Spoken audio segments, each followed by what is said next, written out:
Hello, bass players at St. Martin of Tours. Just wanted to get you started on how to properly tune your bass using a tuner. Now, the tuner I'm going to use today is called a Snark Tuner and actually has a physical clip on it. You'll see that there's a little bit of a coating, a rubber coating that fits on the inside and on this bottom part of the clip. This you're going to actually clip to the head of the guitar. You can either clip it on the end, or if you're, depending on the size of your guitar, you can clip it here. This one is a little tight, so I'm going to stick it here on the end. Essentially, when you're tuning your guitar, you're basically changing the tightness of the strings. Okay, you're changing the tightness of the strings and therefore changing how high the note vibrates or how low the note vibrates. So there's what we call standard tuning on the bass. And on the bass, the standard tuning notes are E, the thickest string, A, D, and then the thinnest string, G. So it's E, A, D, G. Using this tuner, if you use this tuner, I recommend using this one because it's kind of the easiest to use. You'll see that it has a button on the front. And when you turn that button on and you play one of the strings, it shows you the note that's vibrating. Now you'll see I just played my E string. And this bass is pretty close to being in tune, if not pretty much in tune. However, if I, as it happens to happen sometimes, is when it gets knocked around in its bag, or when it gets thrown down when you go home, or it just gets jostled around. These tuning pegs will get moved, and then the strings will get out of tune again. What I recommend doing is if it's a first time for you tuning, I recommend you loosening each one of the strings. So you'll notice there's one way that it's a little tighter, and then the opposite way makes it a little looser and it's easier to turn it. You're going to want to start by turning it a little loose, so you know for a fact that in order to bring it up into tune to that note, you're going to have to tighten it, if that makes sense. So you're going to go to each tuning peg to start the first number of times that you tune it, and you're going to loosen each one of those strings. Each one of those tuning pegs, you're going to loosen it. So if you're changing the tuning peg here, and it feels like you're making it tighter and it's hard to turn, you're going to go the opposite way and loosen it. That makes the strings looser. And that means that to bring it up into tune, you need to make sure that you're tightening the string. So, in other words, I'm going to play what was and what is my E string, and we're going to see if it brings up anything on our tuner here. So you'll see what was an E before has dropped down to a D. I can make it even looser to illustrate a point. So that's gone all the way down to a B. Now from this point you're going to want to use tiny movements. And as you tighten it,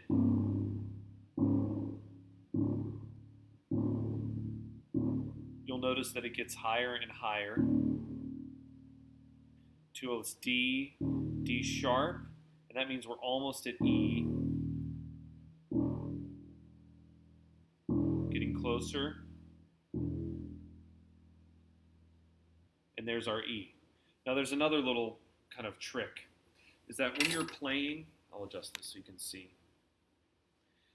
When you're tuning one of your strings, sometimes, and you probably noticed when this was being tuned before, you'll notice that a random note would pop up right in the middle of when it's playing this. Some other note would pop up. That's because when you vibrate one of the strings, occasionally it'll make one of the other strings that you're not playing vibrate. So the tuner will pick that up and say, wait, I feel something else vibrating, and it's going to pick that up. Don't be surprised by that, because that happens. What we can do to prevent that is to actually what we call dampen the strings. So we'll cover them, all but the one that we're tuning, with our fingers, and it'll make sure that only one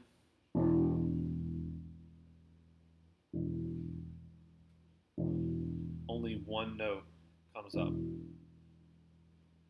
Now it's fluctuating between E and F because E and F are very close to each other, and it's sensing the vibrations through the neck of this instrument. That's another thing that's really cool about this tuner, is that you can tune with the volume off, and you can probably hear that I have my volume on and my amp down here, but if I turn this off, it's still going to register it because it doesn't pick up the tuning of the note through the air, it picks it up through the vibration of the instrument.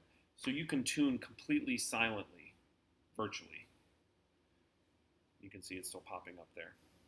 I need to make sure I dampen my strings. There you go.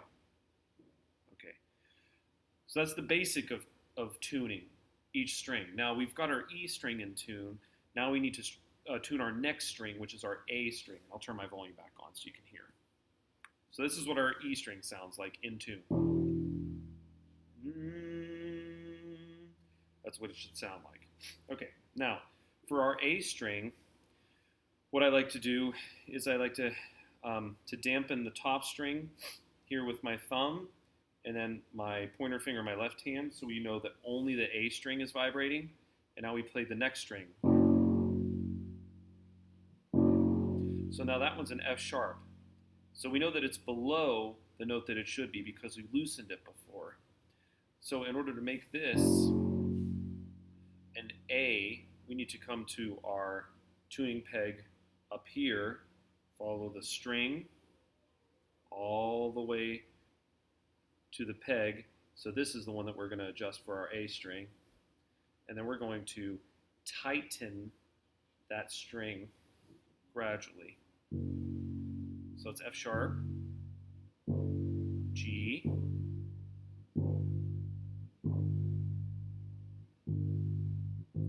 going to go to G sharp, and then to our A. We're almost at our A.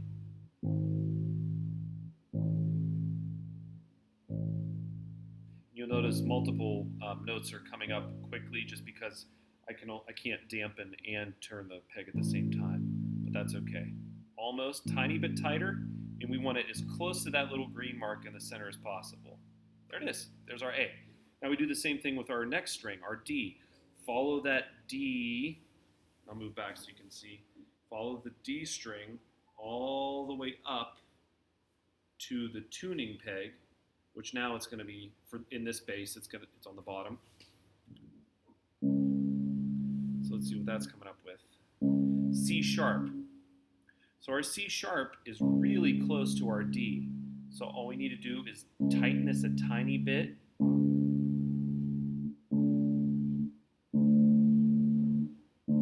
That's a little high. Good. So we have our E, then our A, and then our D. Now the next note is going to be our G, but it's going to be out of tune. So let's tune it. F sharp, very close to our G, but we need to tighten it because we loosened it before. So we follow from the bottom thinnest string all the way to the top tuning peg, and that leads us to this one, which is going to change that note. So I'll play my G. I'm going to tighten it gradually. Tiny movements, not big movements. Almost there. There we go. And there it is. So your fully tuned bass should sound like this. E, A, D, G. Eventually, once you get really good at reading those notes and note reading in general and music reading, you won't have to do the thing where you loosen it every time. But that gives you a frame of reference for, you know for a fact that you're going to be tightening into the notes. It's when we start thinking like, wait, is this above or is it below? I'm not really sure. I can't find the note. I'm over tightening the string. or I'm loosening it too much because we don't know, because there's multiple notes, multiple octaves that we could be playing in, but the ones you want are the ones that I just played. And if you have any questions, please do feel free to email me. Highly recommend this tuner. Really, really good resource, and I always have these ready in class for you to use to tune at school. All right, happy playing. Okay, here I am again. There's one thing that I forgot to mention, was a technical detail with the tuner itself. Is that once you turn this tuner on, you'll see that it has a +5, and on the other side it has a -5. We call those cents, like money cents, but in this case it's used to denote how, if a note is flat, that would be negative on the negative side, so it'd be on this side. So as an example, if I play my G, and if I loosen it, you can see now that it's going towards the -5 cents side. You'll notice that it's negative. So that means that it's playing a little flat, and it's to the left of the note that we want. We want it right in the center, dead in the center green. On the other hand, if I over tighten it, that's too sharp. It means that it's too high. It's going into the +5 cents. So that means we have to loosen it. Again, anytime we make adjustments, it's very, very small, very smooth, because we don't want to be jumping the note all around the place by making huge turns, because then it gets really confusing and we have no idea if we're getting close to the note.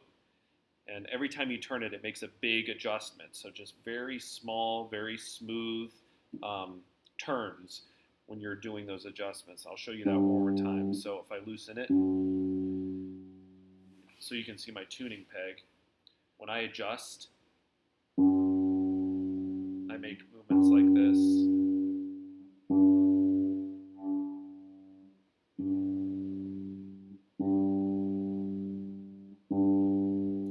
Until it hits that green mark.